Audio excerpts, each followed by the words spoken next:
नमस्कार, मैं हूं राखी खंडूरी और आज हम आपके लिए लेकर आए हैं एक ऐसा प्रोग्राम जो ज़रूरी है हर उस व्यक्ति के लिए जो जुड़ा है किसी ना किसी तरह से गंगा से।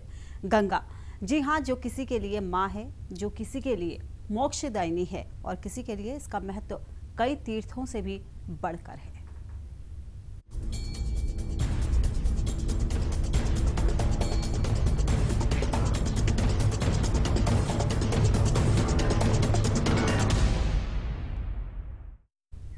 कभी जीवन दायिनी रही हमारी पवित्र नदियां आज कूड़ा घर बन जाने से कराह रही हैं, दम तोड़ रही हैं। गंगा, यमुना, घाघरा, गोमती और मंदाकिनी नदियों के सामने खुद का अस्तित्व बरकरार रखने की चिंता खड़ी हो गई है। प्रदूषण फैलाने और पर्यावरण को नष्ट करने वाले तत्वों को संरक्षण हासिल है। बालू माफिया जल स्रोतों को पाट कर दिन रात लूट के खेल में लगे हुए हैं। यही नहीं, प्रदूषण की वजह से मां गंगा के अस्तित्व पर ही सवाल खड़ा हो गया है।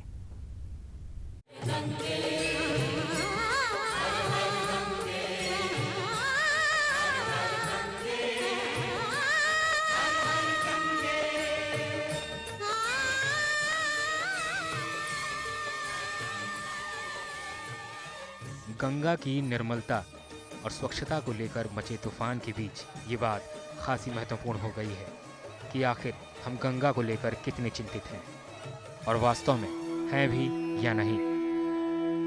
क्योंकि गंगा को लेकर गंगोत्री से गंगा सागर तक हो रही बहस हकीकत कम, प्रपंच ज्यादा दिखती है। जानते हैं क्यों? क्योंकि गंगा के खेवनहार होने का दावा करने वाले तमाम लोग असल मुद्दों पर ध्यान देने की जगह सुर्खियां बटोरने के फेर में पड़े हैं। और गंगा है कि दिनों दिन प्रदूषित होती जा रही है।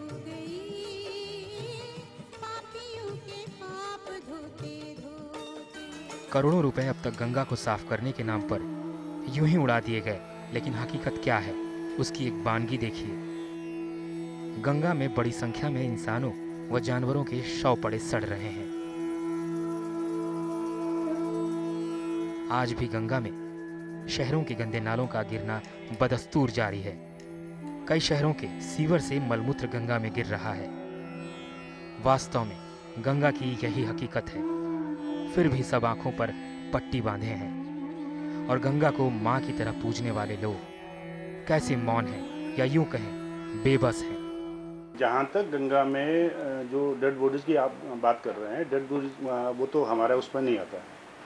उसका तो हम लोग केवल जो हरिद्वार नगर से जो सीवर का जो सीवर हमारी पाइपलाइन के थ्रू यहाँ पर पहुँच रही है और उसको हम ट्रीट करते हैं। हमारे पास जिस समय जो ट्रीटमेंट कैपेसिटी है वो है 45 ml की। और ये स्वाभाविक है कि कुछ नाले अभी भी सीधे नदी में जा रहे हैं। उसके लिए ये यहाँ पर परियोजना प्रबंधन गंगा प्रबंधन इकाई वो उनका कुछ प्रोजेक्ट है, वो आगे भी उस पर कार्रवाई चल रही है। उनका कुछ सेंक्शन है उनके और उम्मीद है कि वो 1-2 साल में बनकर तैयार हो जाएंगे, फिर ये स्थिति नहीं होगी। प्रदूषण स्वाभाविक है, प्रदूषण हो ही रही है। प्रदूषण अगर प्रदूषण नहीं होती फिर जो नए जो प्रोजेक्ट बनने उनकी जरूरत क्या थी। सरकारों की तो क्या कहें, गंगा के नाम पर कुबेर बने बैठे साधु संत भी गंगा को लेकर मौन हैं।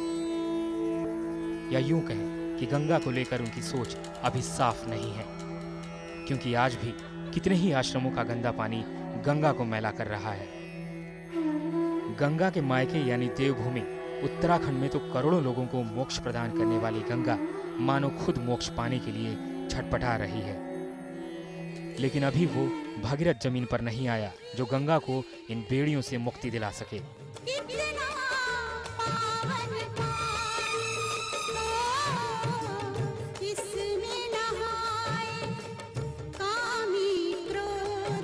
और जो लोग भगीरथ बनने की कोशिश कर भी रहे हैं, उनका ध्यान भी गंगा की मुक्ति पर कम, अखबारों और न्यूज़ चैनलों की सुर्खियां बटोरने पर ज्यादा है। इसलिए उन्हें ना तो गंगा में गिरता मलमूत्र दिखता है और ना ही गंगा में गिरते नाले।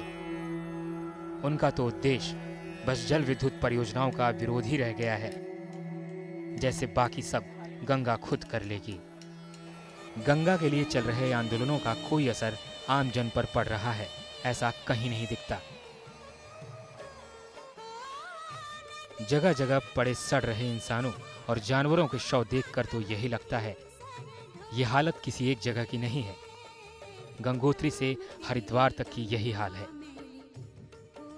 यहाँ गंगा को देखकर ऐसा लगता है कि असामाजिक तत्वों ने लोगों की हत्याएं कर पापों से मुक्ति व मरने वालों को मोक्ष भेजने के लिए गंगा को ही माध्यम बना लिया।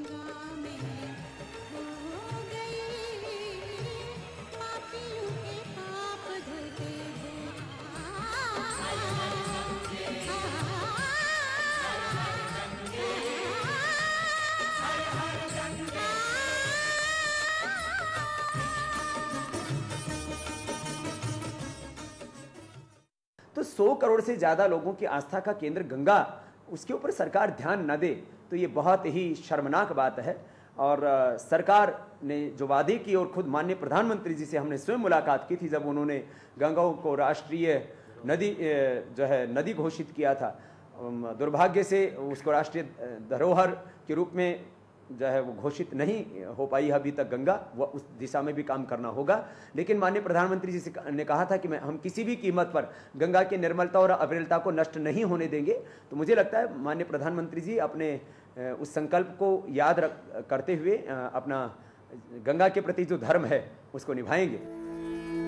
गंगा की इस हालत के लिए काफी हद तक संत समाज भी दोषी है, क्योंकि संतों का एक बड़ा तबका आज भी देह त्यागने वाले संतों के शव गंगा में डाल देता है, जो वहीं पड़े सड़ते रहते हैं।